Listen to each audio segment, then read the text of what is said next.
tunnels, subways. Didn't see it. We got a bunch of strong men together. No weakness. That rubbish. Out.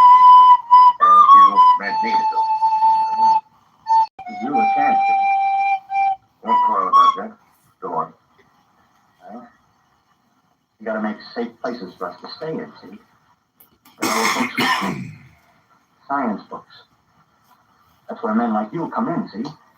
We raid the museums. We'll even spy on the Martians. May not be so much we have to learn before... Just imagine this. 4 or 5 of their own fighting machines suddenly start off. Heat rays right and left. Not a Martian in them. Not a Martian in them, see? But men. Men who've learned the way how. Maybe in our time. See? Imagine having one of them things with a heat ray wide and free. We turn it on Martians. We turn it on men. We bring everybody down on their knees. That's your plan. You. Me. Mark. We own the world. I see. Hey. Where are you going? Not to your world. Bye, stranger. Well, after parting with the artilleryman, I came at last to the Holland Tunnel, entered that silent tube. Anxious to know the fate of the great city on the other side of the Hudson. Cautiously, I came out of the tunnel and made my way up Canal Street. Reached 14th Street, and there again were black powder and several bodies and an evil, ominous smell from the gratings of the cellars of some of the houses. I wandered up through the 30s and 40s, stood alone on Times Square. Caught sight of a lean dog running down 7th Avenue with a piece of dark brown meat in his jaws. Pack of starving mongrels. He made a wide circle around me until he feared I might prove a fresh competitor. Walked up Broadway in the direction of that faint powder, that silent shop windows, displaying their mute wares to empty sidewalks. Past the Capitol Theater, silent, dark. Past the shooting gallery where a row of empty guns faced an arrested line of wooden ducks. Near Columbus Circle, I noticed models of 1939 motor cars in the showrooms facing empty streets. Over the top of the General Motors building, I watched a flock of black birds circling in the sky. Hurried on. Suddenly, I caught sight of the hood of a Martian machine, standing somewhere in Central Park, gleaming in the late afternoon sun. Same idea. I rushed recklessly across Columbus Circle and into the park. I climbed a small hill above the pond at 60th Street. From there, I could see standing in a silent row along the mall 19 of those great metal titans, their cowls empty, their steel arms hanging listlessly by their sides. I looked in vain for the monsters that inhabit those machines. Suddenly, my eyes were attracted to the immense flock of black birds that hovered directly below me. They circled to the ground. And there before my eyes, stark and silent, lay the Martians with the hungry birds pecking and tearing brown shreds of flesh from their dead bodies.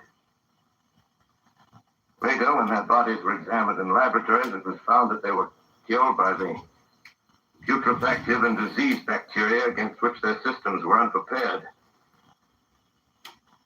Slain, after all, man's defenses had failed. Now the humblest thing that God has wisdom put upon this earth. Before the cylinder fell, there was a general persuasion that through all the deep space, no life existed beyond the petty surface of our minute sphere. Now we see further. Dim and wonderful is the vision I've conjured up in my mind of life spreading slowly from this little seedbed of the solar system throughout the inanimate vastnesses of sidereal space. Remote dream, indeed. Maybe that the destruction of the Martians is only a reprieve to them and not to us. The future are dangerous.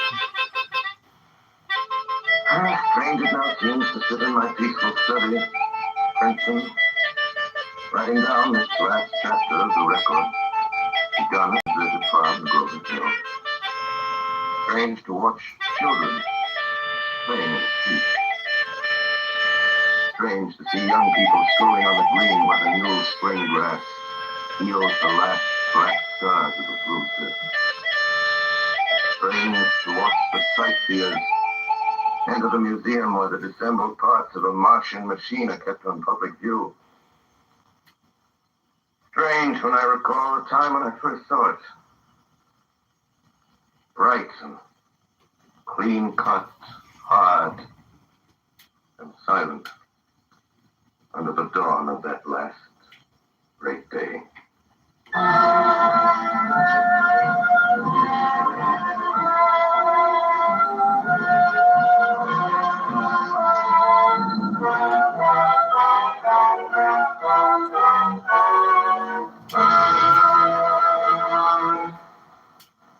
This is Orson Welles, ladies and gentlemen, out of character, to assure you that the War of the Worlds has no further significance than as the holiday offering it was intended to be.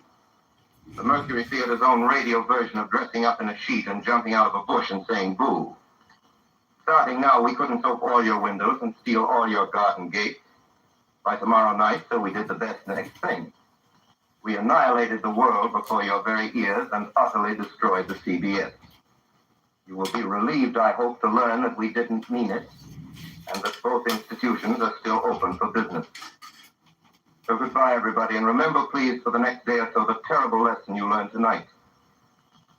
That grinning, glowing, globular invader of your living room is an inhabitant of the pumpkin patch, and if your doorbell rings and nobody's there, that was no Martian, it's Halloween.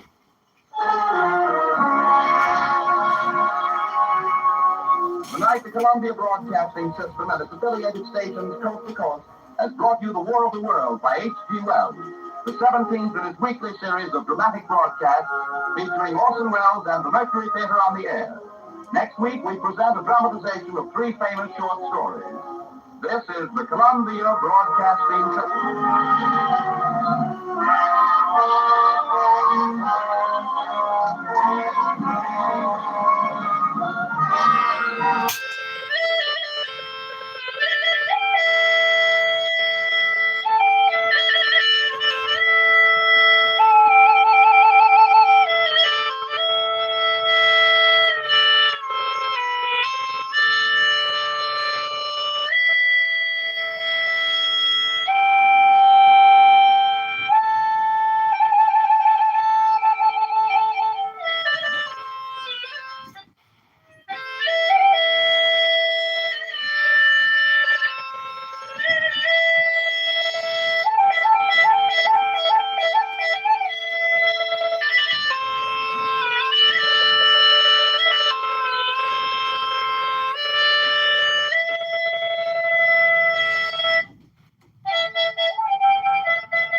had one lesson.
Never had one lesson.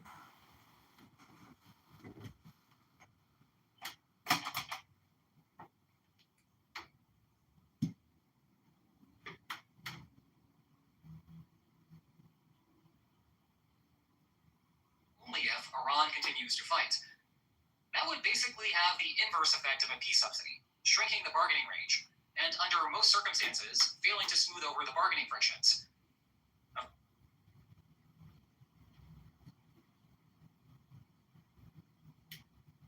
The first thing I said was just that. So people who experience discrimination under the city's programs, housing ordinances, or practical the program would qualify. That's what I read in Associated Press. The draft of the guidelines for the program that Tina Trust gave us says to qualify you have to be Black. Wait, the report? No, the guideline for the program itself. So the city of Evanston published its guidelines for the programming. Section 4 of that document states the terms for eligibility, and one of those terms is race, Black. Yeah, Black race of the person you descend from, correct? Or you, if you're still alive, if you experience and you experience housing discrimination in Evanston during that period. Well, if you're a quadroon who identifies as white, but whose great-granddaddy was denied something in 1928 because he was a Negro, you actually would be eligible. Yeah, and the person who was The quadroon eligibility. They're claiming discrimination to an ancestor that was not Black in Evanston. Nor was the person they descend from who lived in Evanston. So I wonder if they're done on purpose. Well, what kind of discrimination were they claiming? Jewish? I don't know. It wasn't in the report. It just said that they claimed that the reason they didn't qualify is because of race. They were excluded on the Invented them, so if you're naive, it's not a crime. If you were ignorant, it's not a crime. But if you were resilient, and not have any language like that, and the way it'll wash out is it'll be 99.9% of Blacks, and the occasional Jew or Latino or Irishman or something. That's what I assumed. That's what I assumed the program said. That's what I thought it was going to say. I was shocked to see race explicitly included in there. It's very explicit. For all the people, for all the reparationists have made the argument that we should listen to or hear from Republicans around the creating policies for all those who sort of at times ask the question, well, what about policies explicitly for the black man? Well, here you have one instance that answers both questions. We see what the Republican administration thinks about policies around reparations. And we see Now they are best friends. I'm not sure. I don't want to say Evanston City Council. I have to see how many Republicans are on the Evanston City Council. Zero Republicans.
But not yet. Not till I get to the gym. I gotta leave here. I gotta go to the gym.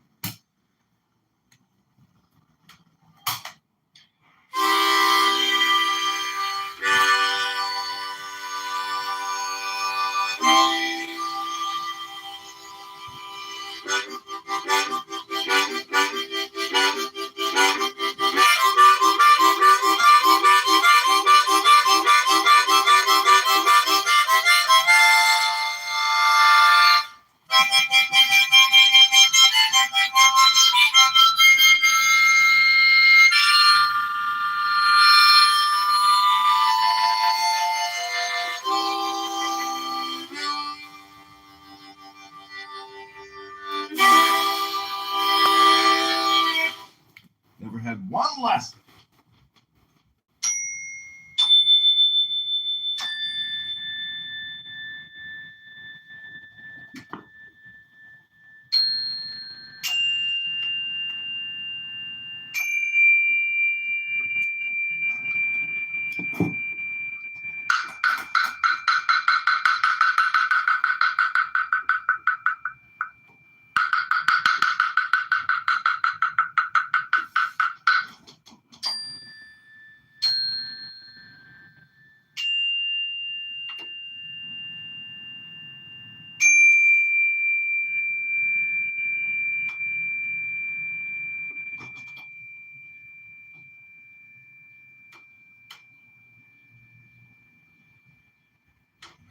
This is John Kitover, Chicago mayoral candidate, creating videos to liberate the city of Chicago from liberal, intellectual, Democrat progressives. One video clip at a time. Go to ChicagoMayorVote.com, ChicagoVoteRegistration.com, or ChicagoMayorElect.com, or ChicagoMayoral.com, or just Google John Kitover.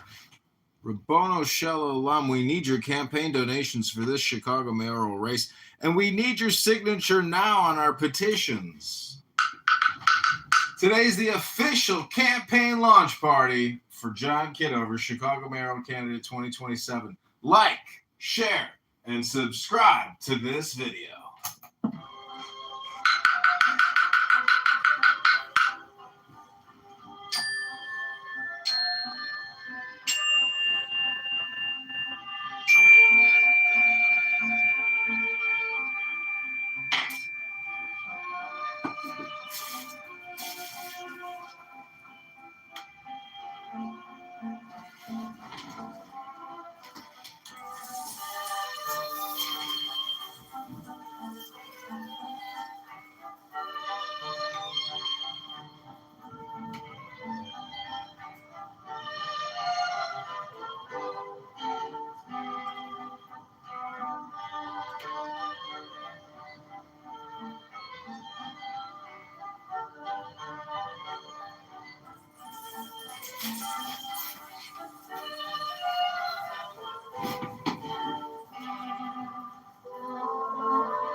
¿Eres tu maestro?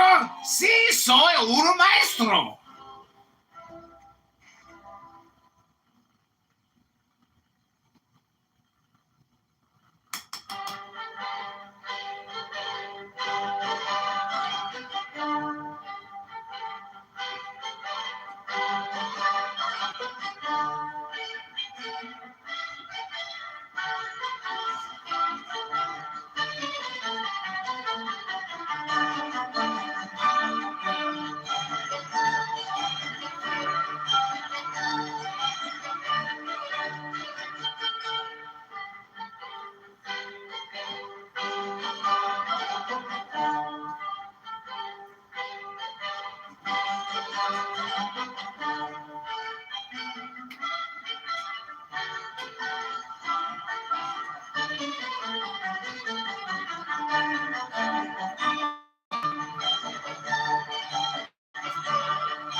You're like, what's this guy doing?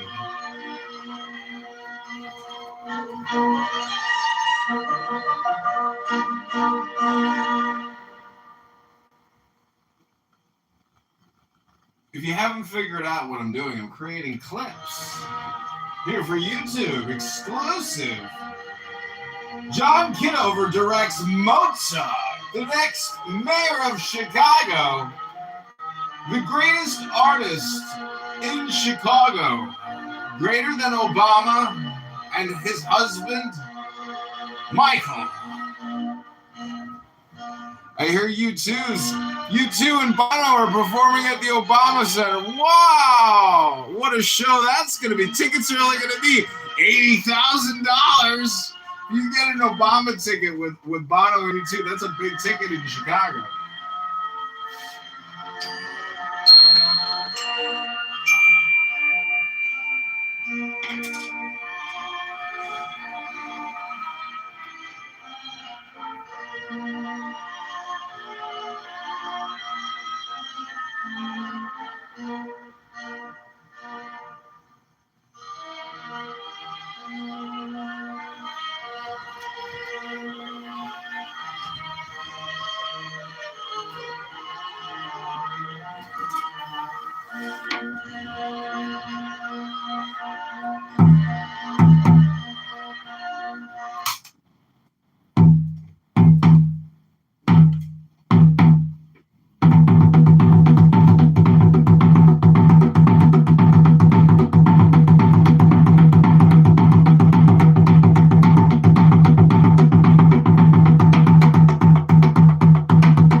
Progressive have any final words to say?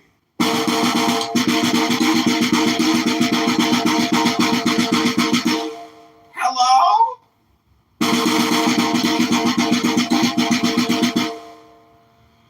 Prepare to fire arms!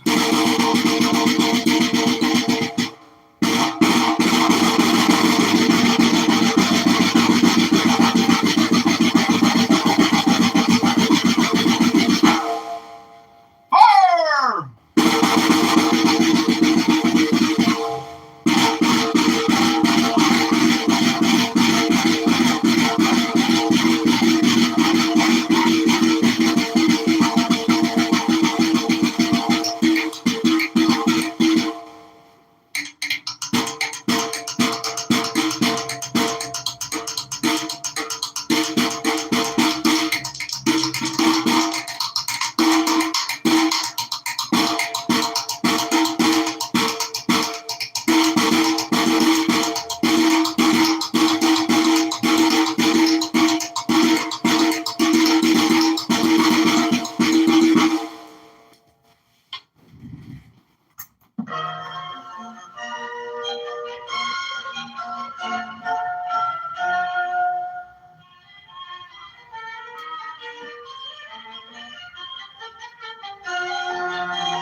The world famous Paganini.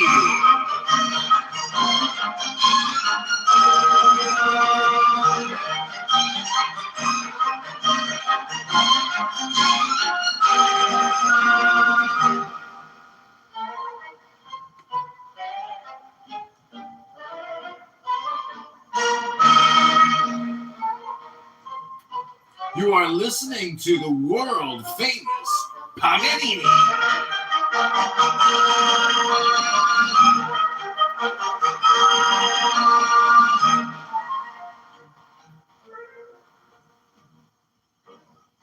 You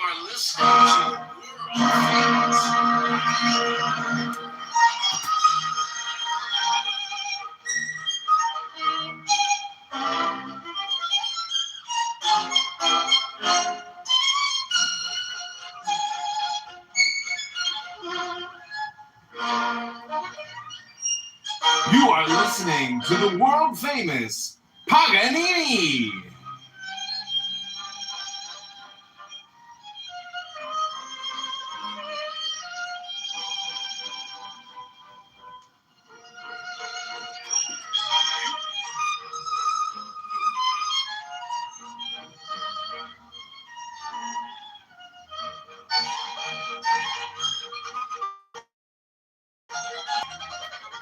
You are listening to the world famous Paganini.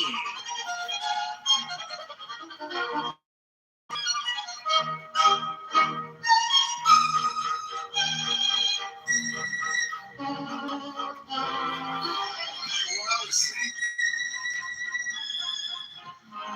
to the world famous Paganini.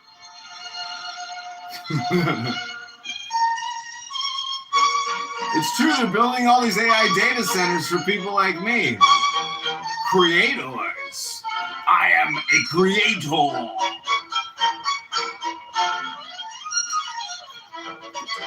You are listening to the world famous Paganini.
Welcome, my friend.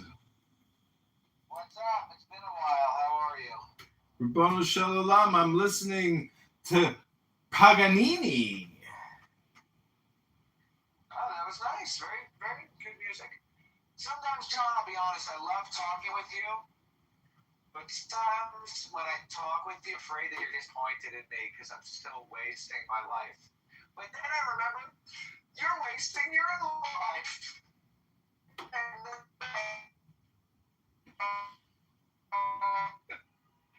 Hello? You're in the Matrix, my friend. I heard something about that you're a waste of life and that you're disappointed in yourself. Sorry, you were in the Matrix. I couldn't hear you, my friend. What were you saying about your disappointing life?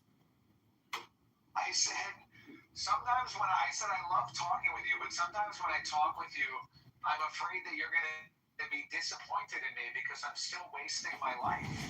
Oh, that's just me. Then I remember. No, you are wasting your life even telling me.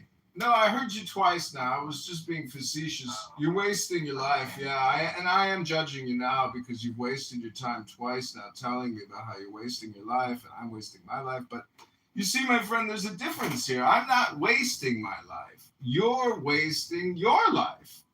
And in the same way that your opinion and my opinion, it's just opinion. It's not a fact. It's not the truth. It's just like your opinion or something, my friend. But anyways, my friend, you know how I know when you won't be wasting your life or your time? Like these fucking losers here in Andrew's brain rot room who go on and on and on, lose all their focus and attention and opportunity. What a waste of fucking time these strokers do. It's like if I could just film them and automate the filming, well, then I'd have a product. And these losers would be just like these drone slaves, endlessly talking, endlessly trolling each other, endlessly wasting their time. Hello? Hello?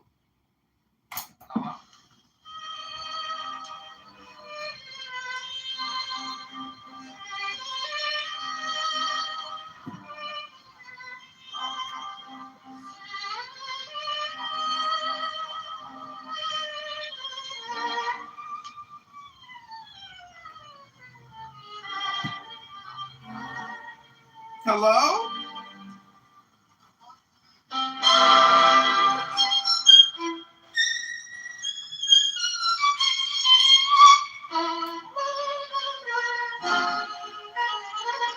Some of you may have never heard of this before. This is called classical music. It's Paganini. It's better than listening to you all run your fucking mouths all day. Take a zipper and just put it over that fucking mouth.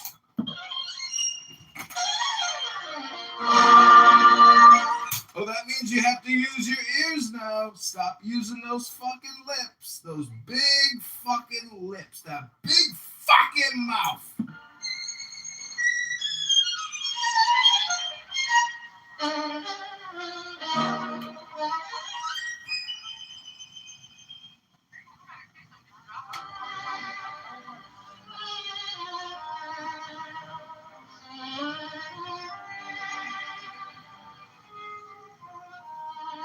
Why did she kick?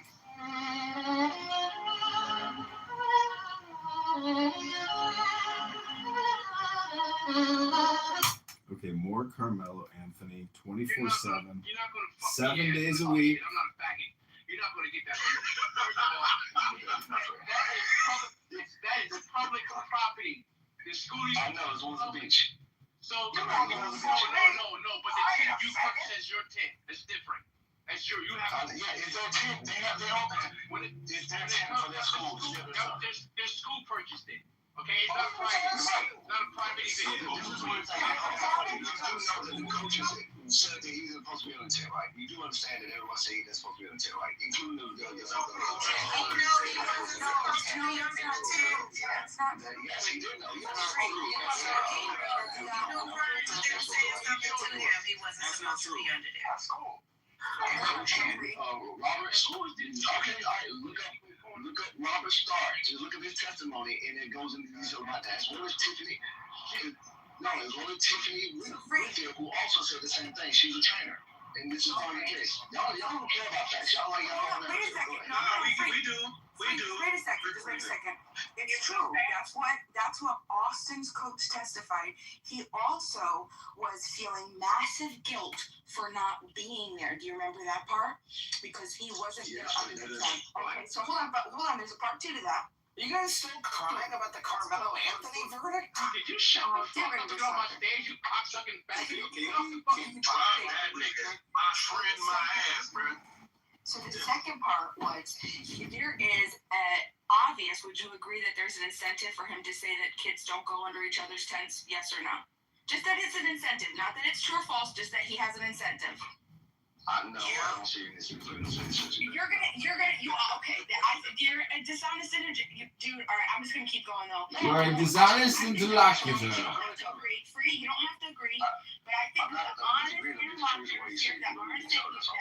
the honest interlocutors here, okay, would say that even if the slight possibility, there's a large incentive for that coach to testify that thing because they don't go under each other's head because what the coach who testified, he said the opposite. It's a really nice thing that he says it's common for kids to go under each other's heads. He also said, there was another witness that said, yeah, I lived under the memorial tent before. We've gone under the tents before. But now, you can also agree that does he have an incentive because he is Carmelo's? Yeah, of course.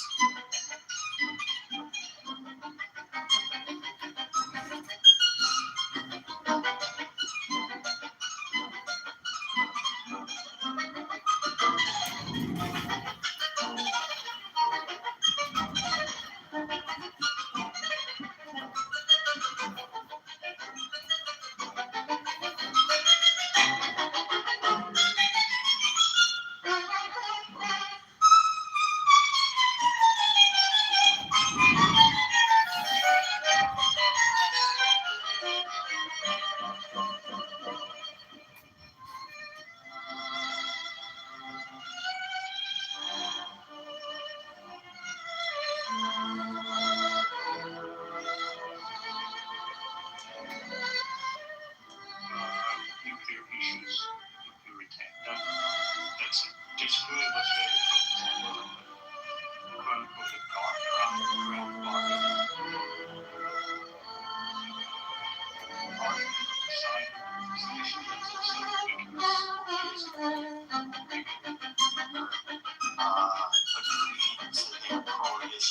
Homosexuality.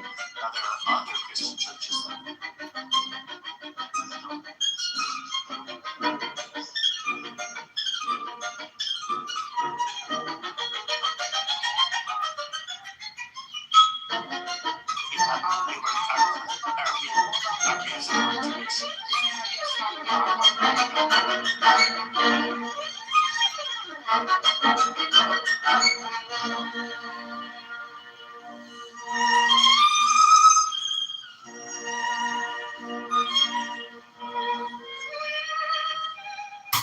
My friend. Hello?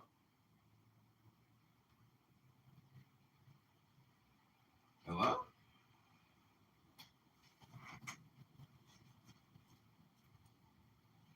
Okay, this is called mindfulness.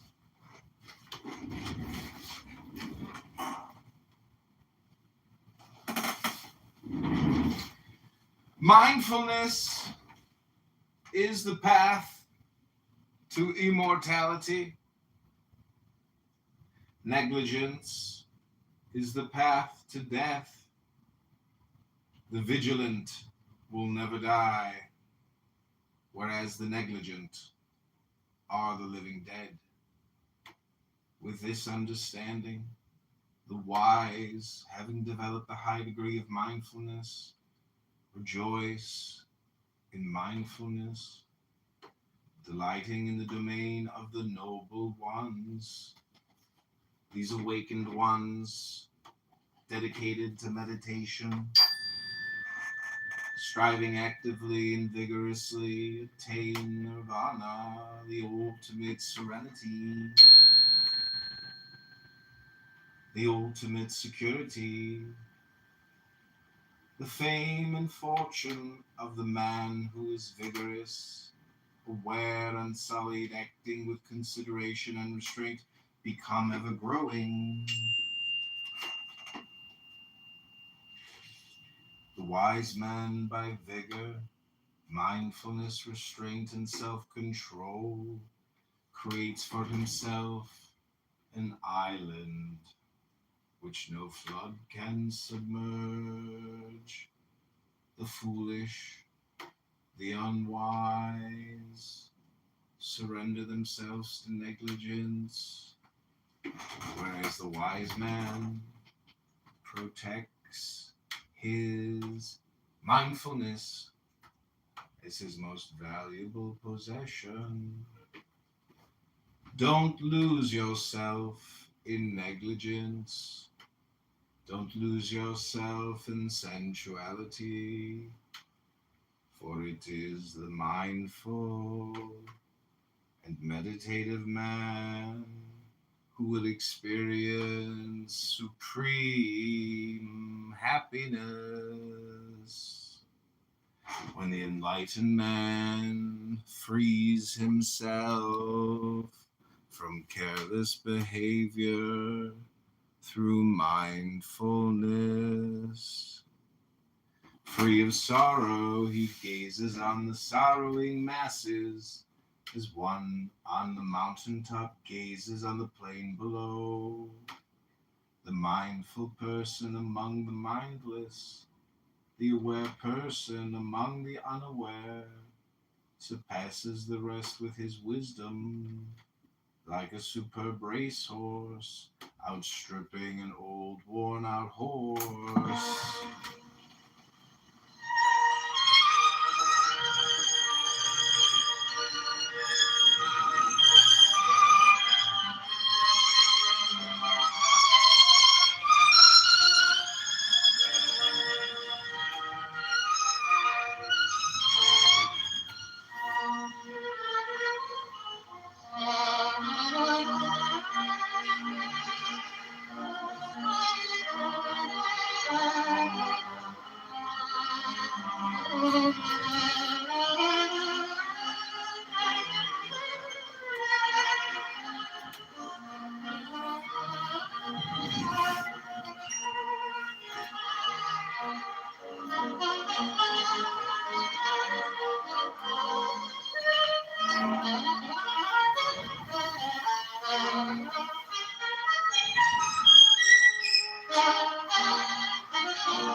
It's like if you don't support Trump, I mean, what baseball team are you rooting for?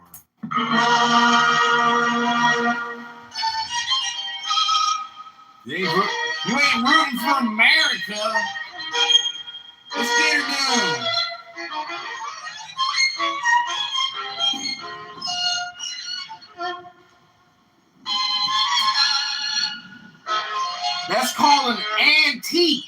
from eBay. Where'd you get your Masonic apron, John?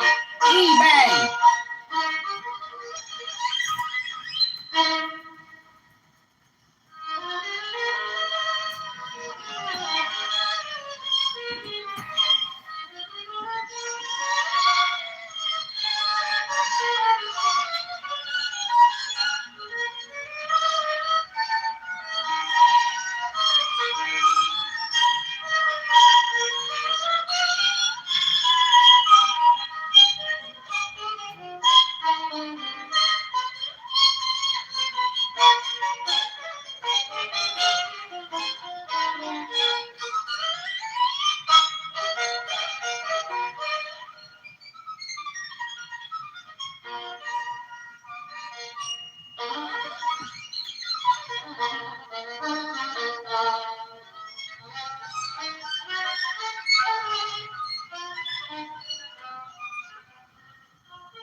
Yeah, second floor man, he killed all the car sales with the good shit too. These are alcoholic killers.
Never had one lesson.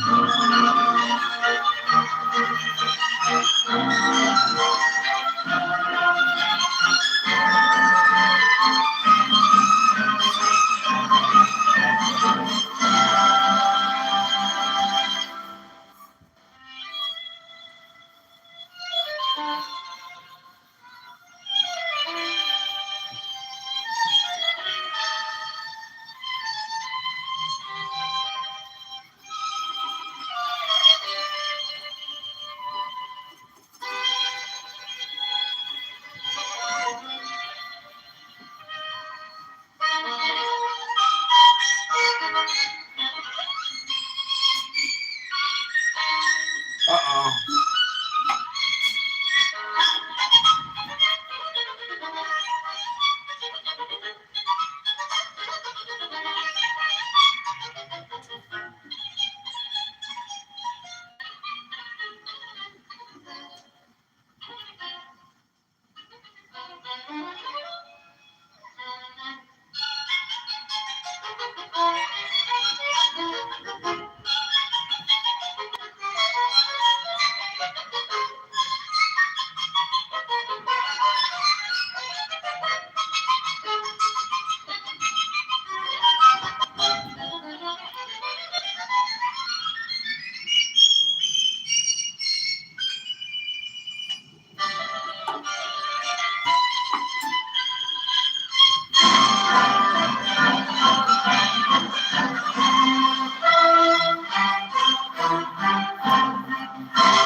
Bravo! Never had one lesson.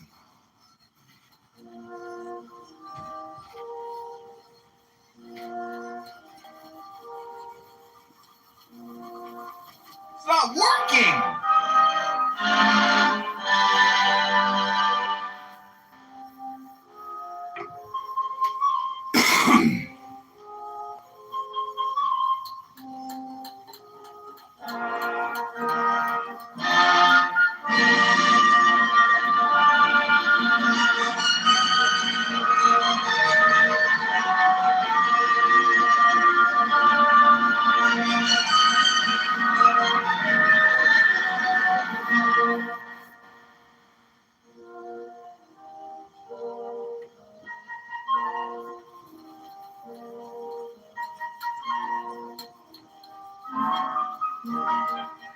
Haha!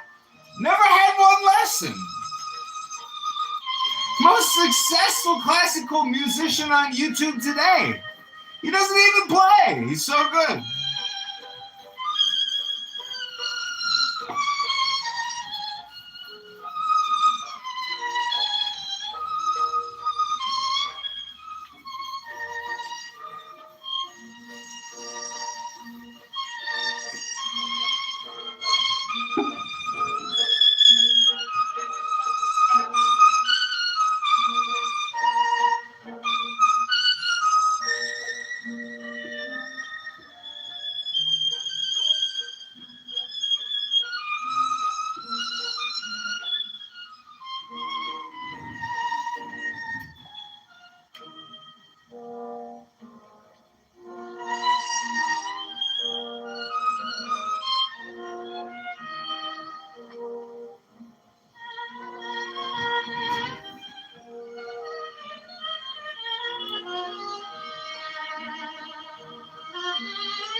Keep the hits coming. That's what they say. Keep them coming.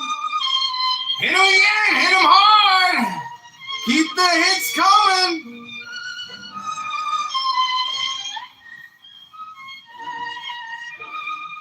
The music magazines always ask me, John, how do you stay successful in music? I say you got to keep the hits coming.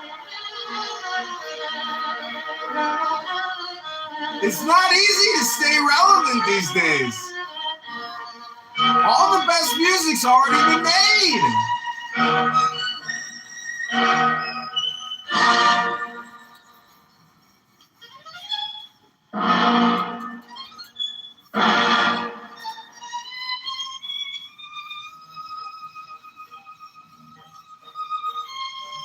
John, where did you go to music school? Oh, I went to Carnegie. Or what's the famous one called?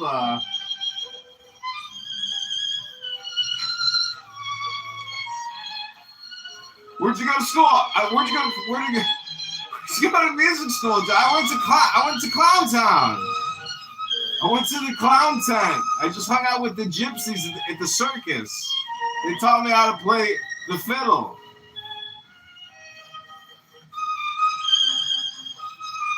I went to music school at Carnegie Mellon.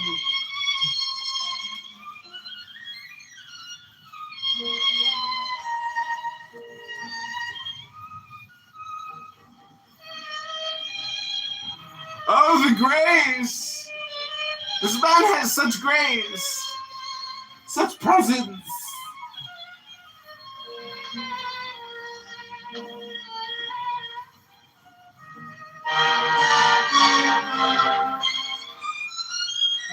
John, you're not even playing.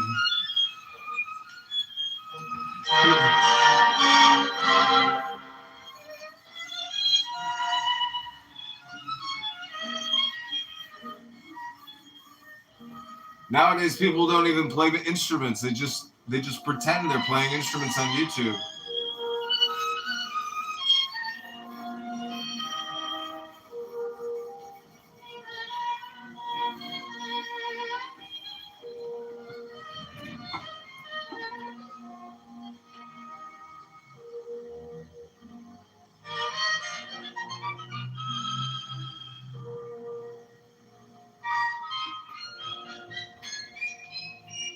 You are listening to the world-famous Paganini, performed by Chicago mayoral candidate John Kitover, running in the February 23rd, 2027 Chicago mayoral race. Go to ChicagoMayorVote.com. Go to ChicagoMayorElect.com. ChicagoVoteRegistration.com. ChicagoMayoral.com. JohnKitoverChicago.com. Like this video, share and subscribe.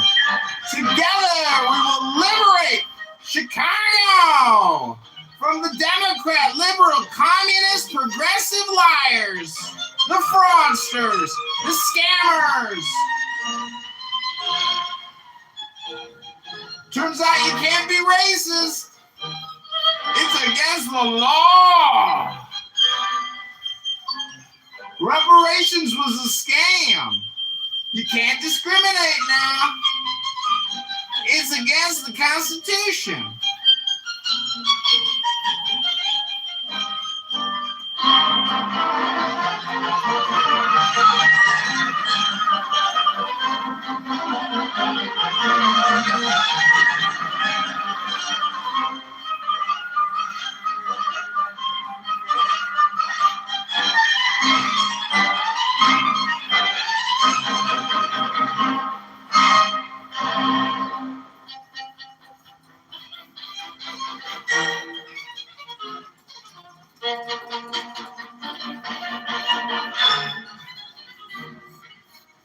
What are you doing with your life these days, John? Oh, I pretend to play the fiddle on YouTube. That's awesome. I love that for you. It's a living.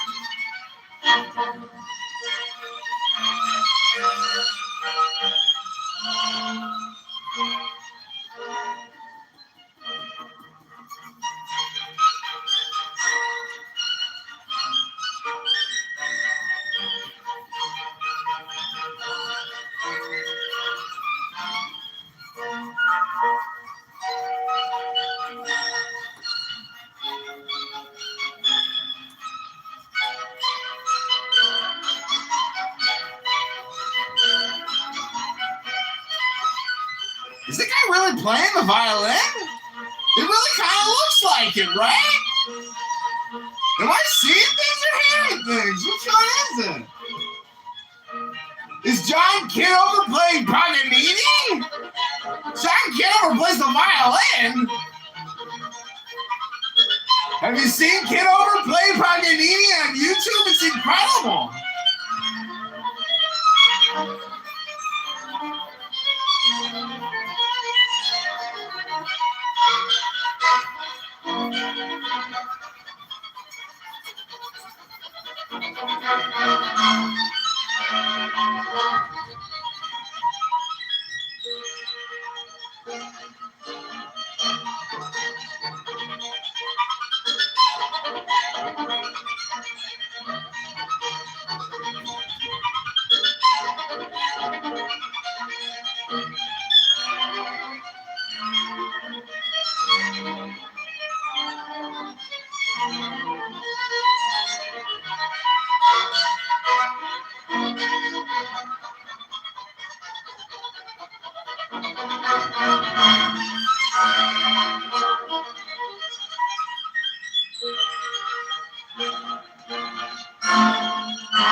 Your mother was a hooker. Once again, I'm trying to read. This is what I need. Like everybody else, I'll be giving grace to. Let him read, and please do not talk to him while you're reading it, bro. Just read it. Okay, and then you have another one in Killeen. A jury found Staff Sergeant Marlon Beast not guilty of murder in 2025 after he shot and killed the man during an altercation. His attorney argued it was self-defense when the man just struck him and the sergeant pulled out his firearm and fatally killed him. This was just off someone hitting him once again, but he was acquitted. And Kitover and Vintage of capital murder and murder charges in 2021 of a double shooting after receiving self-defense instructions and accepted the defense's theory of the case. So those are three cases within just a couple years of someone just being hit by someone's hand and then killing them after. So, and they got acquitted. Yeah, so what we have to Now do, go look we up have on to the look at the circumstances. facts Hold of the on. case. Exactly. Now you go look up the You know what I'm circumstances gonna do if is you want to. debunk But what I know is So now, can we break down those? No, we have to read the facts of the case.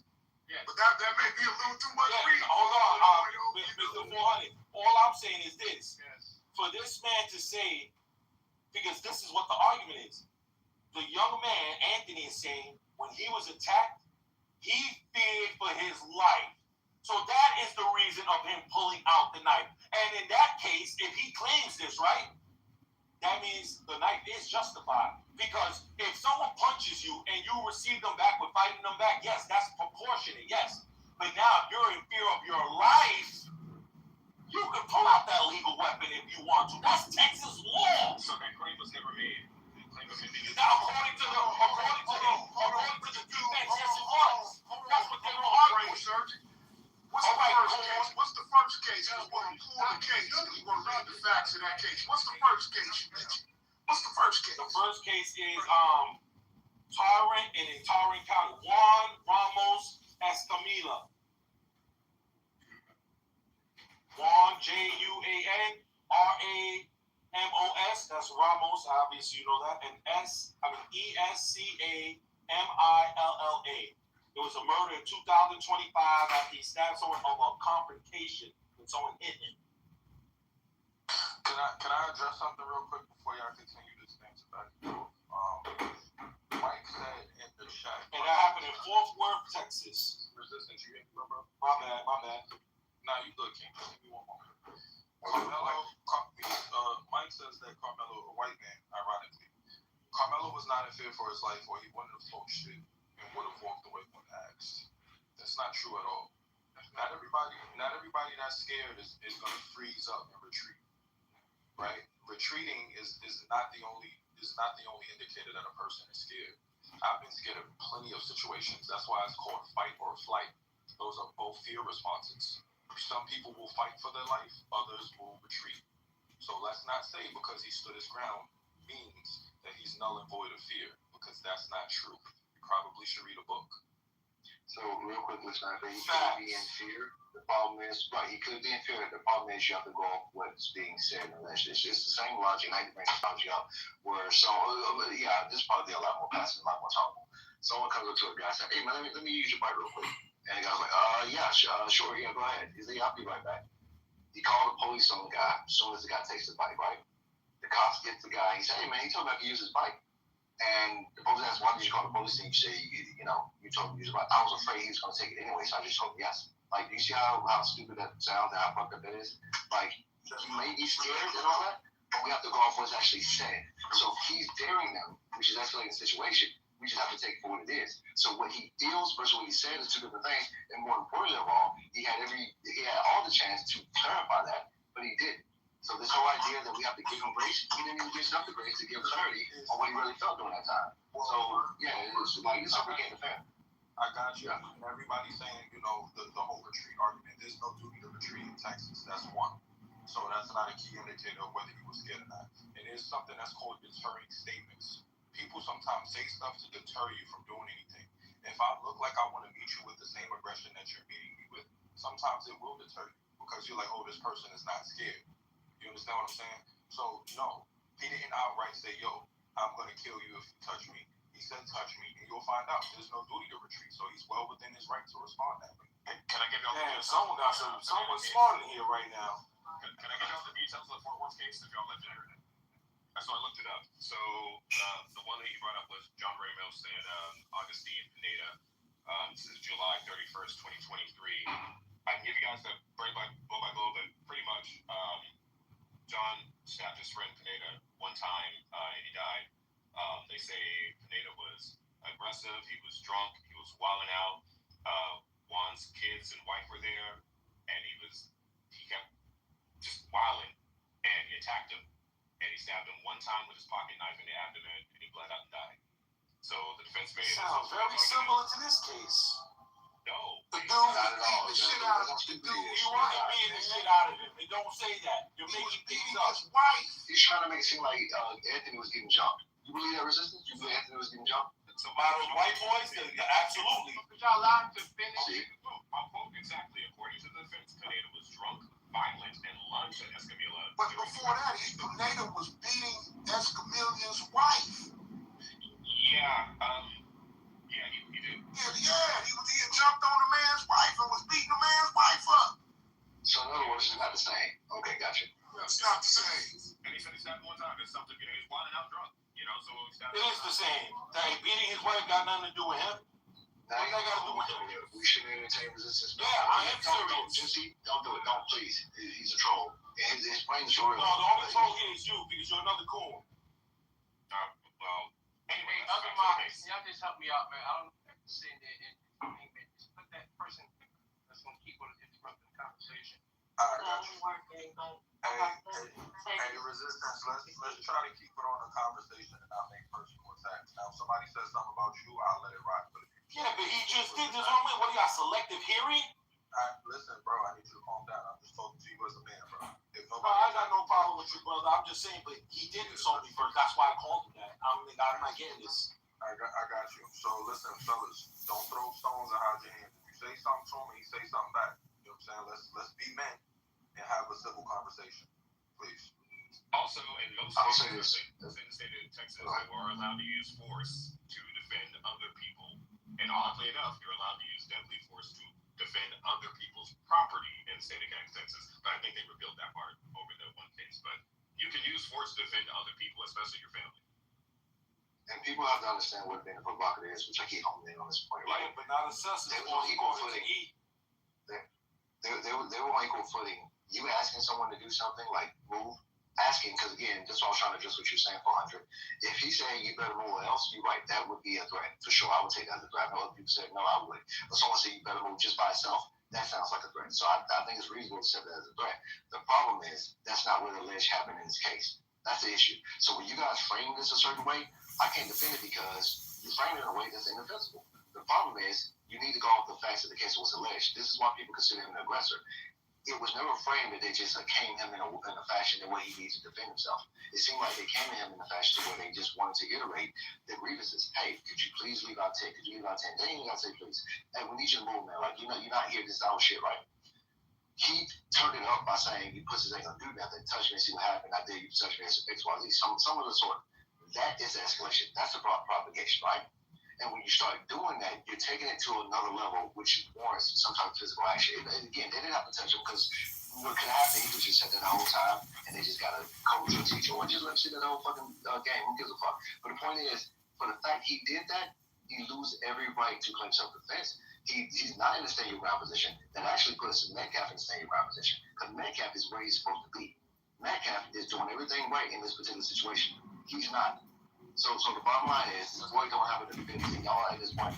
I understand. This is the part that I'm arguing with because you're wrong. I understand you guys believe that the case. That's the no, point. Jesus. You're believing is the prosecutor. wrong. Say that, and you believe the prosecutor because the defense did push that up as an argument, saying that they told him you better leave or else. I didn't finish. It's in the I'm reading it here though. You're lying. The problem is the evidence doesn't support that. Yeah, but that's one thing has nothing to do with that. You're saying that wasn't an argument. But you're wrong. The problem, I got you. The problem of the matter is, and this is definitely why I was very unwise for him to do what he did. You're by yourself. You don't have no one on your side. If it was my son, if it was me, I would fucking left. It's called risk assessment. Hey, can I even win this situation? I cannot beat these boys. I cannot do anything to them. I'm by myself and I'm not coaching nothing. The best option was to leave. Now again, do you have to leave? Yeah, it's not what he had to do. What's the most logical thing to do? Like this is why we get fucked up in a lot of cases because we just pick the dumbest option. Like, hey, option A, leave and mitigate the situation. Option B, escalate, challenge these motherfuckers. Let me challenge them and go grab a knife and challenge him again to touch me again. This is fucking dumb. We need to stop this. We have to. My intuition tells me you guys are arguing with resistance who isn't even black. You sound like Puerto Rican or something from up upper New York. You or see some what I'm New York saying? So area why or something can't I like that. attack her now? Why can't I call her dumb monkey that she is because she because thinks you're she not knows black. my race? You're not black. Are you black? You're not black, bitch. You look like a white Oh, girl. I'm a bitch. You see that? He got mad, guys, because I just figured it out. He's not black. Yeah,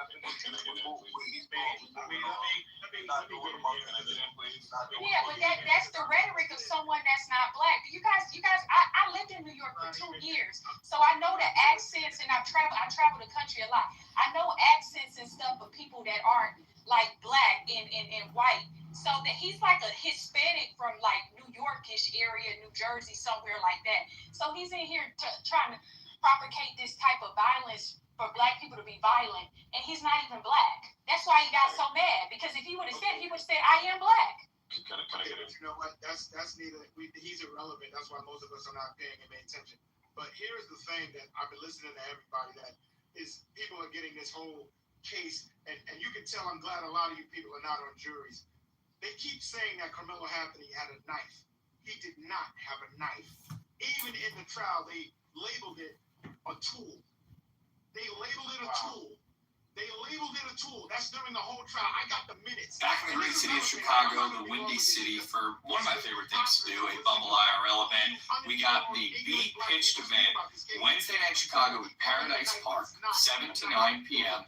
Come by. Basically, just going to be people pitching their hot single friends. Roman's going to be pitching me. He's going to be my wingman. I hope he pitches me well. I mean, Roman's a convincing guy. He's going to be like, oh, this is Tommy. He's the best. It's going to be a great event. Paradise Park, Wednesday night. Come by, 7 p.m. These are always so much fun. I'm so glad to be doing another. We're actually charging him with this whole case. This young man is going to get a reversal. But my thug bully is saying it first. This case is going to get overturned, and he's going to walk away like Bill Cosby did. That's what the fuck is going to happen. Somebody, anybody, I challenge any one of you on this act. I don't care what your position, what your belief is. Go get the indictment and read it in this room. I'm sorry. So wait, please, real quick, because I know everybody is hung up on his words during the approach. He said something to the effect of "Don't touch me, or else or touch me, you're gonna find out." So I'm on the Texas Law website. I'm interacting with the AI, and I'm getting. Yo, fuck the Texas Law website. Go get the indictment. You have to let me finish. I just let you finish, bro. Please. But if you get the indictment, that is what he went to trial on. He didn't go to trial on that Texas law bullshit. He went to trial on what is inside of his indictment. Please, not with emotions. Yeah, I understand what you're saying, but everybody is saying that because he said "Don't touch me or else" or something to that effect, that it makes the threat actually under Texas law is considered a verbal warning. That's not true, bro, because you gotta read the indictment. All of that stuff that you're reading to the latter is false. Everything that you're reading. Back in the great city of Chicago, the Windy City, for one of my favorite things to do, a Bumble IRL event. We got the Beat. So saying something like "Don't touch me or else" when a person approached you, right, in a menacing way, which the Metcalf brother did, is not generally looked at as a threat. It's looked at as a verbal warning. I'm just saying for the people that are saying that. I'm reading it right now. All right, so here's my y'all gotta forgive this excitement. I'm not even gonna call it passion. Nah, we know what it is, bro. I'm just pissed off because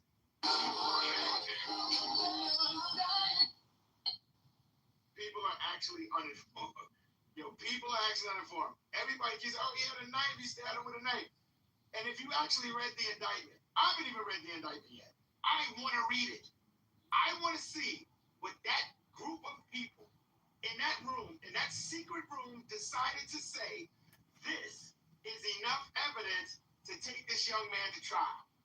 That is what he went to trial on.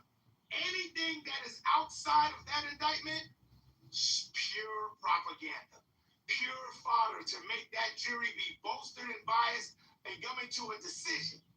That's what the fuck they did. Even during the trial, they showed what the weapon was. What the tool, I forgot exactly the tool. It's something tool they call it. It was a cleat. No, not a cleat. Hold on, stop. It's my PTR. It's my PTR, guys. No, he's not talking about that. He's saying what they called it in court. Was it a utility? They call it multi-tool. 62. Thank you. Hold on. Okay, hold on. I'm gonna let you go. Let me land here. You go ahead. I'm gonna land here. It was a utility tool. Thank you for who said that. A utility tool is exactly what it was. Anybody that you hear keep calling it a knife, there's some biased ass, ignorant, stepping fetch it, fucking coon ass motherfuckers that say knife, and they want to see this young black man convicted. I'm done speaking. So I will. Thank you. So real quickly, is that my next? I thought it was next. Oh, my bad, Roman. Can I? You mind real quickly? 2 seconds, bro. Free. Roy haven't spoken yet. Could you give him? Go ahead. That's fine. I'll go out there. Right. So I will go ahead and be that coon, step and fetch it, such and such. For all intents and purposes, it was a knife. They showed a fight. In fact, I will tell you exactly. Y'all can Google it right now. It is an Ozark Trail 6-in-1 multi-tool. Now, that is the marketing terminology used by Ozark Trail. If you actually look at the thing, it is a knife. In all intents and purposes, it is a knife. It has a 3.5-inch folding blade that comes out like any other folding knife. They call it a multi-tool, and I'm assuming this is marketing purposes that Walmart just doesn't want to sell something called a knife. But like, it comes with a tiny little flashlight on it. At the bottom, there's a seatbelt cover and the hilt of the handle, and I think it has a flint scraper.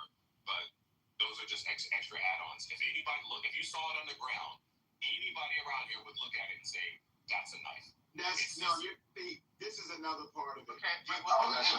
Hold on, I was next. Wait a second. On that utility tool, what else is on there? The screw cord? What else is on there?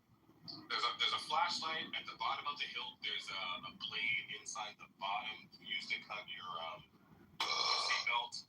Come on, man. You and your mods kicked me out of your Townhouse newsroom yesterday. The censorship of Echo Channel at the fire. That's what it is. So you keep trying. Just look at my PTR. Wait a minute. I actually want to answer. So on that same. That is not what it was in this trial. That's not it. Yo, y'all niggas, that's why I hate you niggas. That's not what it was. That's not what it was. What are you talking about? Listen to your PTR, the one they call Look at my PTR. Let me out 400. Yeah. Okay, you have something different, PTR. If you say something Hold on a second. It was Hold on, I'm ready to what it was. He's some lying motherfuckers. That's why I hate you niggas. Exactly, that's a fucking knife. And I put the link in the chat for me too. If it's something different, go bring the photo. No, we're not going to go with that. We can't go with that. Can't. Why not? That type of knife. The knife is a knife. It's literally marketed as a utility tool. You didn't look this up and it'll tell you it's a utility tool. It's still a knife. Everybody wants to attack when they don't have anyone to agree with them. Just take it easy, okay? We just want to have a discussion, right? Utility knife has multiple things on it. And then he was at a track meet. So he didn't go there as if he was running through some streets trying to protect himself. Can we say yes and no to that? He was at a track meet, right? Isn't he a runner? You're absolutely yeah, but that don't mean his intentions weren't to hurt somebody if he felt like he needed to. It's just in case of shit. You cannot. Hold on. You cannot be the person to predict like you were Miss Cleo.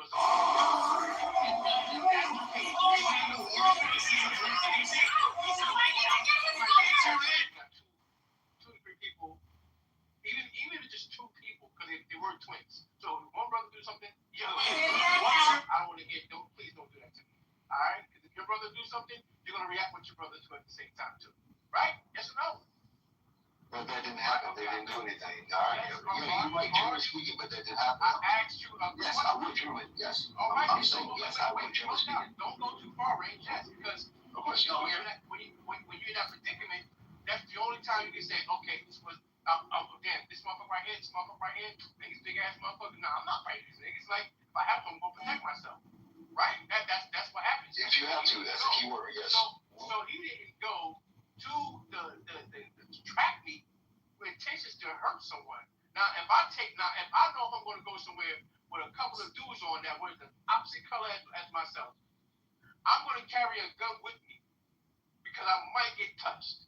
And if I have to use that gun, I know I'm going to have to do time because I went there with intentions to hurt somebody or kill somebody if they put their hands on me. This wasn't the case with that young man. Let me ask you a question. When he was under the tent and asking to move, right? And he said, and you guys, some of you guys say y'all play football and sports, whatever, right? Let me tell you psychology, just as human, but especially us in that space as young boys. You go to your rival team, right? You see how they are, not like they get cheerleaders who are fun, whatever, but you go in their space, right? And you linger around and they kind of get mad at you, and then they talk shit. Let's say all this boys over. The first thing you say to your boys in that space, man, I bitched them niggas. I was in their space, man, niggas trying to leave. I was just, your boys probably looking at you from a distance when they show up on the scene. They look like, yo, what you doing over there? Now I'm just trying these niggas. These niggas are weak. That is bolstering. Like, Where's the question? You say you had a question. Yeah, I do have a question. Well, I was going to just ask if I felt like we want to jump around, so I'm going to ask a question. Do you not think that right there is some offensive that you go into your team's space and you just linger about, knowing that the chances that they're going to engage you at some point, because you're in that space, like it's a 10. Look, man, a 10 is usually what, about 10 by 10 approximately? You don't have to persuade us to our answer. I get what you're saying, right? If you want me.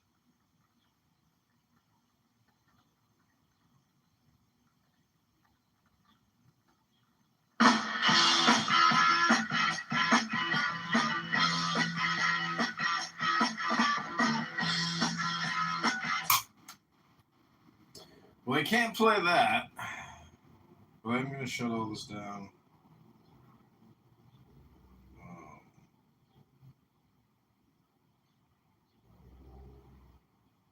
Guess let's do some 45 minutes. Do things to try to get rid of people that say things that are not true. Spreading propaganda. That life virtue is very vulgar. Just not something that means vulgar bus and me and Bubby are dogs. So we're not a boost. We don't really care. Yeah, we've been in the community for like 10 years now. We go all the way back to like the early Jack Angstrike days, way before your time to Mario. And when he was kicking people's asses in the movie theater and shit. Yeah, that's some elite level knowledge right there. So what I'm saying is, to Mario, the way this community works, what they're doing to you is they're trying to pull you in, and they've successfully done it. It's like a form of dark magic that they're doing to you. No, see, when we said about the beating up in the movie theater, he probably thinks you're joking, right? Oh, yeah, the best part of that. He's the best part of that whole thing. Do you know who Jack Angstrike is to Mario? No. Could you imagine beating somebody up because they wouldn't shut up? They wouldn't. Yeah. In the movie theater.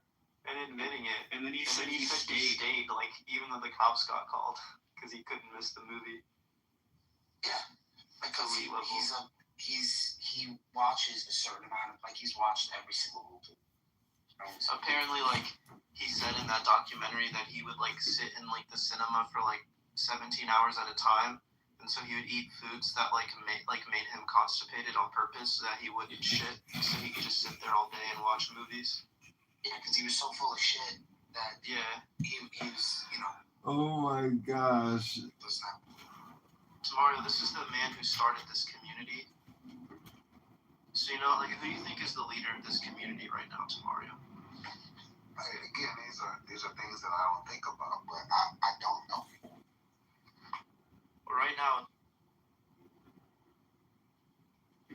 I think it's Cora that's... No, it's not. Believe it or not.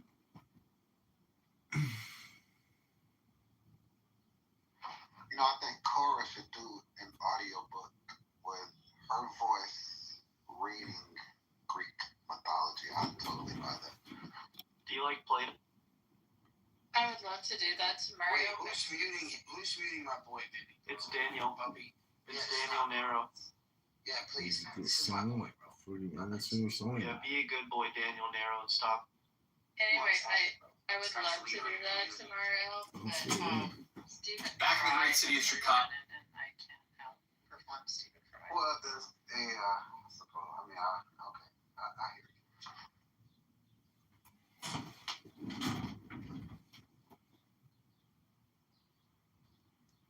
But, Bubby,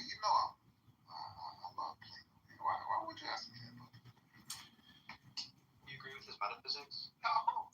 Wait, before you guys get to Plato, speaking of not shitting in your pants at the movie theater, I went to a hot dog stand yesterday, and as I walked into the hot dog stand, this giant fat guy blasted a huge fart, at the cash register. I was like, shouldn't you like maybe pass yesterday's meal before you decide to like come here and fart and then buy, $100 worth of hot dogs? Anyways, I am complete. Thank you all very little for muting me. I appreciate you very little.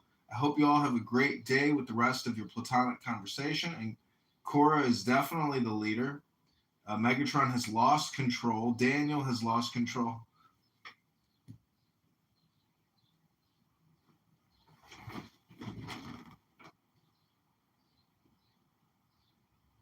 So, do you think that you think Bob is the leader of the community right now, Pippi? You think it's Bob? No, I think it's Andrew. Yeah, but he always needs a sidekick. He can do it by himself. His sidekick is Sully. Sweet. Was Sully the guy in that video? That like 5-hour video of him talking? Is that who was in that link that you provided? Because I obviously could only spend like 15 seconds listening to him talk in his suit on that like podcast. Yeah, so we have there's like a hierarchy of debate, ranking people who debate. You know what I mean? And me and Bubby here have been on the bottom of that list many times. But if you read it backwards, it makes way more sense. Way more sense. So what about Sully? He says he's an atheist. The most hated people, right? They're usually at the bottom of the list, right? Are the most hated people highly annoying people, or are they extremely annoying people? No, those people they're not memorable. Like what you're doing, John, is not memorable. Like you have. Well, it's more memorable than what you're doing. I'm live on my YouTube on 20 different YouTubes. Let me put the link in the chat. I got evidence. I have evidence. Are you putting the willing link in the to chat. choose a position and then tear it down every single day? Are you willing to do that? Are you ready? You're not ready. When you're ready, my poison, are you ready? Is a dead Jew guy on a stick. That's what I chose.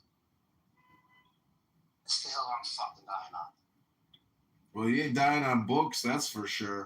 Because if that's what you're dying on, you're a schmuck. You don't even understand the symbols. I got a book of 5,000 symbols over here related to the whole fucking thing. I mean, if you want to play the same fucking video game every day, that's like going to the casino and playing your favorite slot machine. You're an idiot.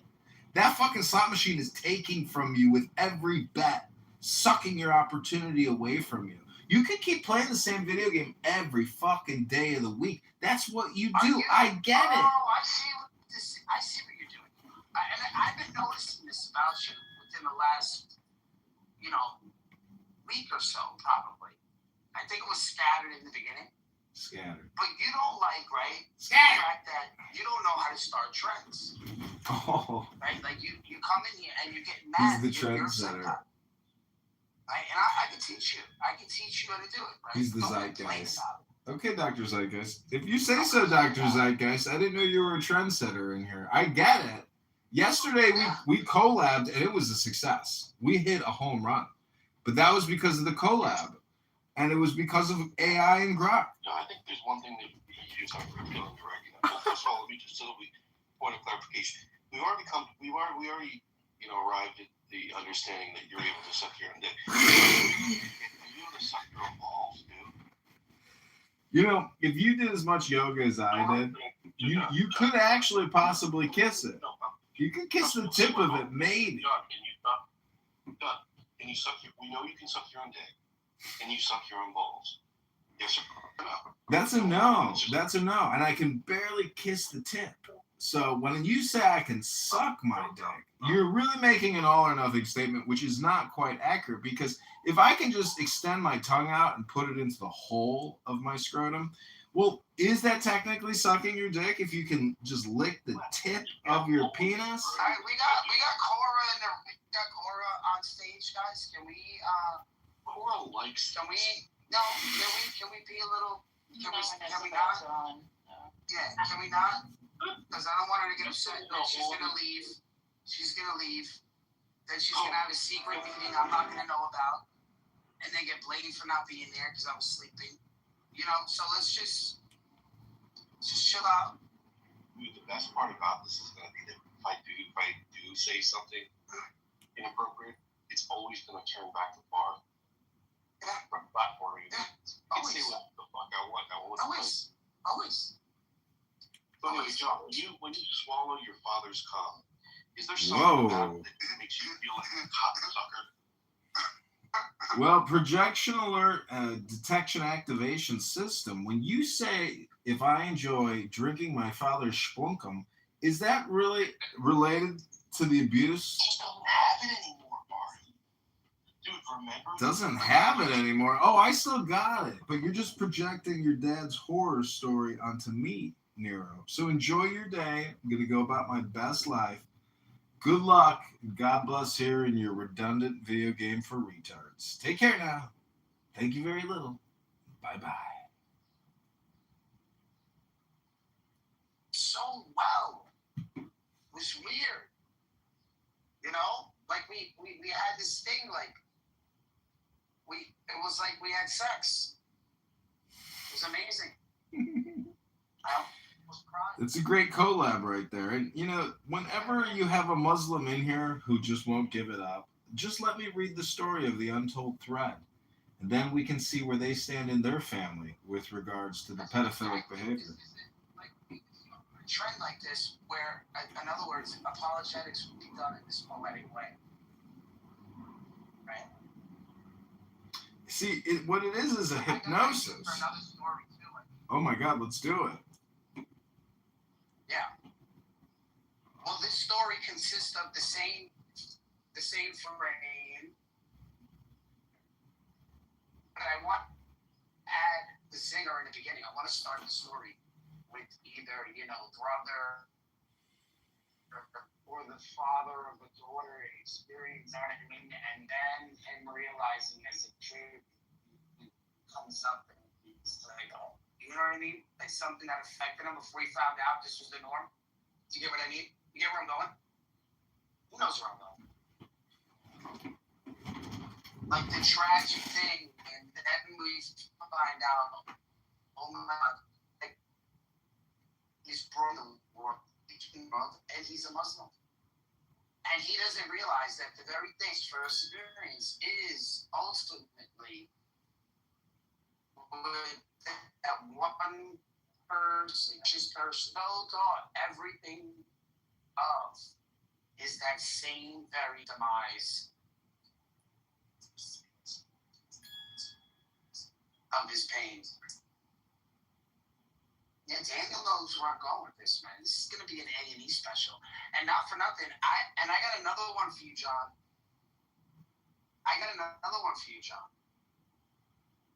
And it's the death of the prophet. Daniel knew where I was going.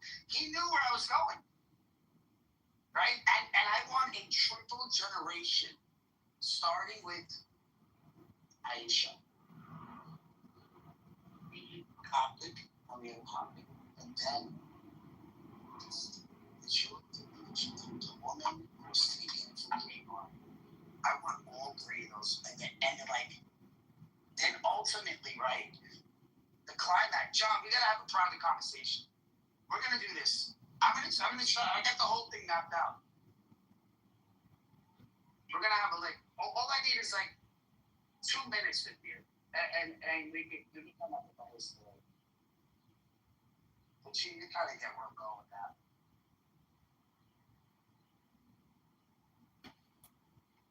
Okay, here is your new story. I just put everything you said into Grok AI, It's called The Veil of Innocence, a collab between Megatron Productions and John Kitover Media Incorporated, a Delaware-based corporation. In the sun-baked streets of a quiet village in rural Pakistan, young Ahmed grew up under the call of the Muezzin. His father, a gentle imam who had passed away when Ahmed was only 8, had taught him the basics of faith with love and stories. The Prophet Muhammad, peace be upon him, was the perfect example. His father would say merciful, wise, and just.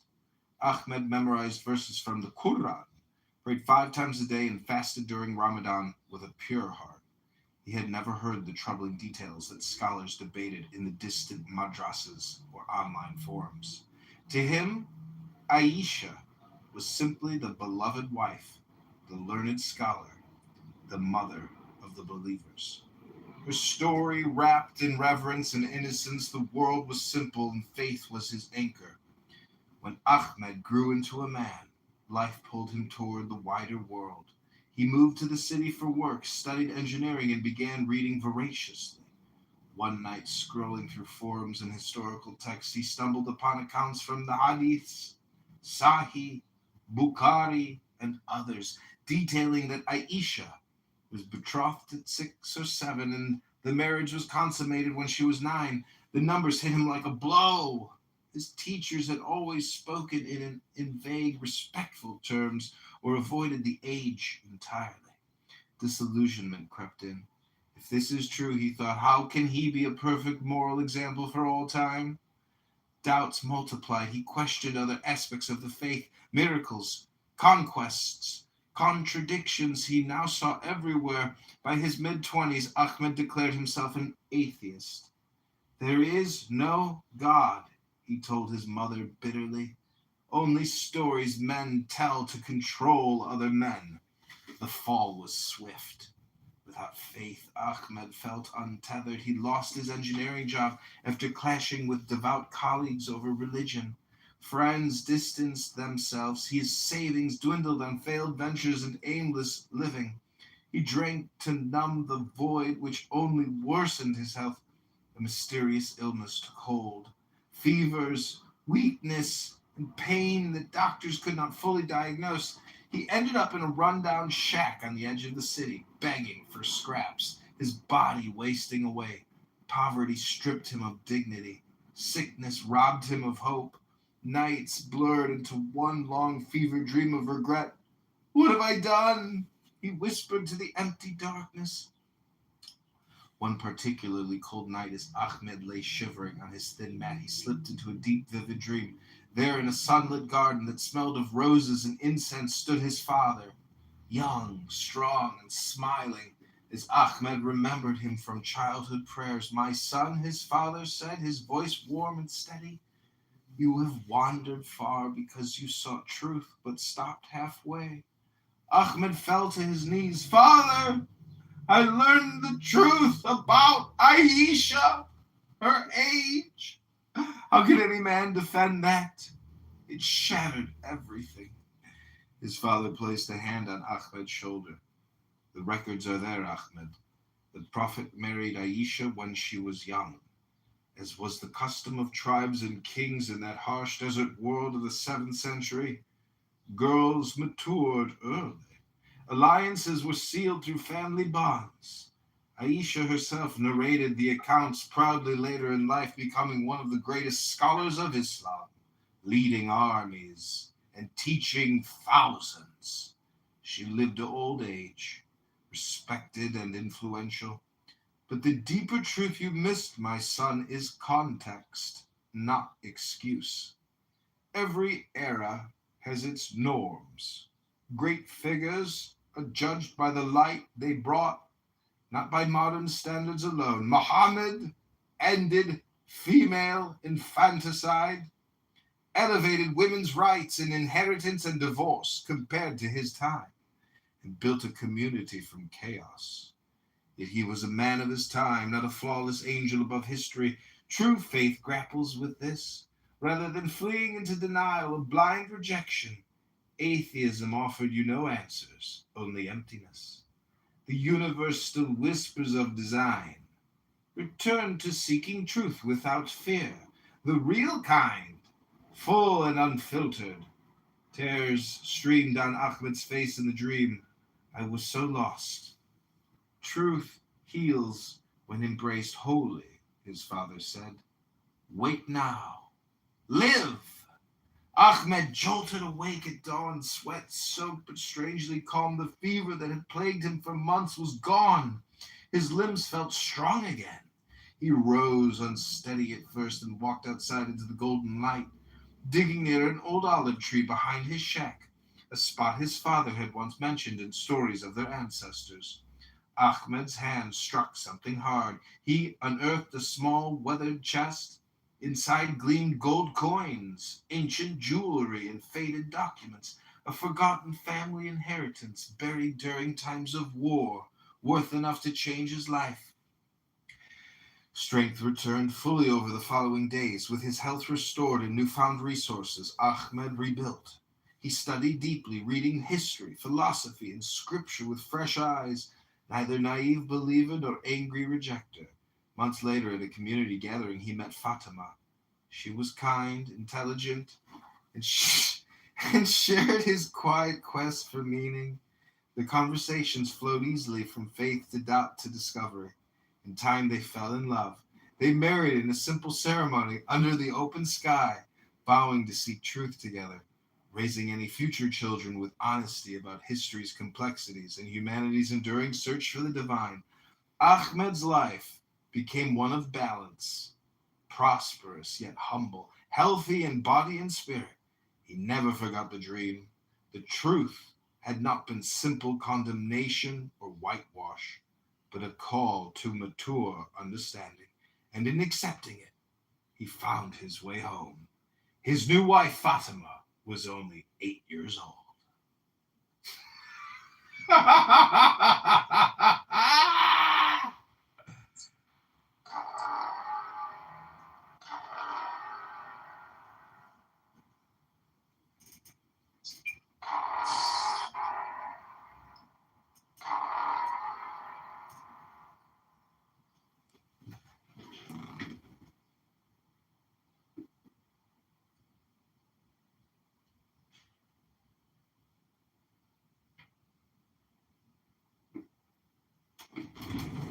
Where else are you gonna do that, Mario? Huh? What was that? I said, where else are you gonna do that? It's not stoic? My man out stoic right there. You can't be no better stoic than that. He just buried you. Actually, you should never bring up stoicism again. That's what I'm saying, Mario. It's my advice to you. Especially around John. Other people, yeah, but when he's around, just don't bring it up. All right?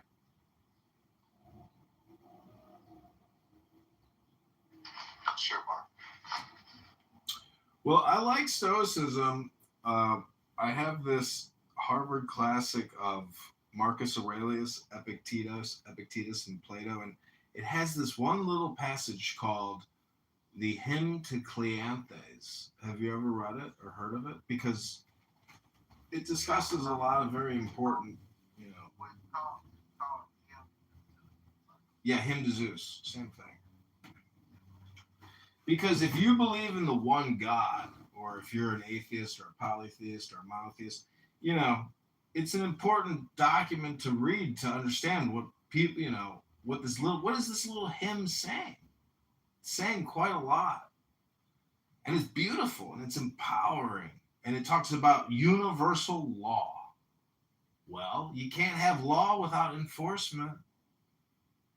Hello?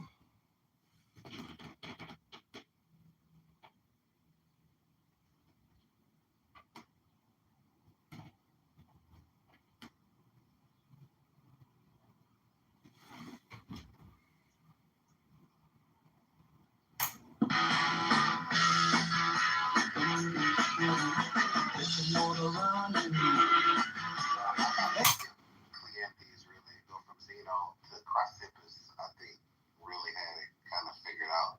And then later It's pronounced Chrysippus. was done Chrysippus.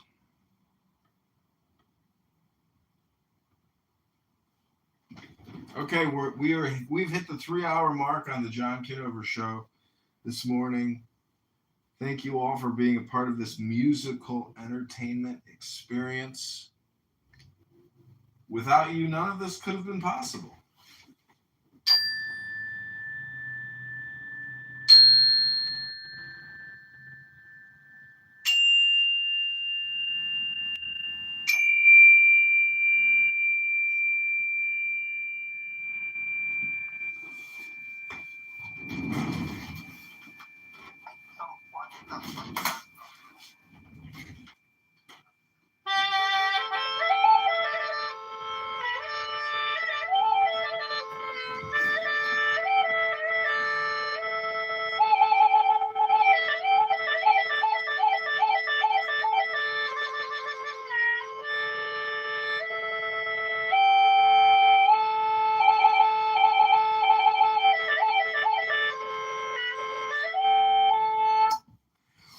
Never had one lesson. You know, if you're playing that, it's awesome. Were you playing that, or were you like? Yeah, this is called the Chinese flute. You can go to my YouTube live right now if you want to see my bald head.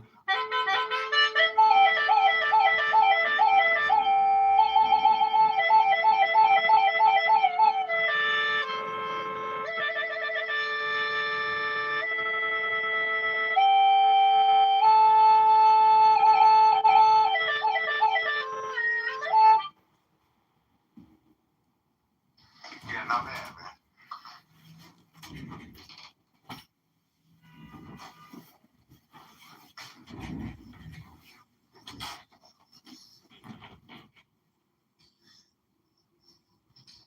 Are you trying to say something, Lord? We can't hear you.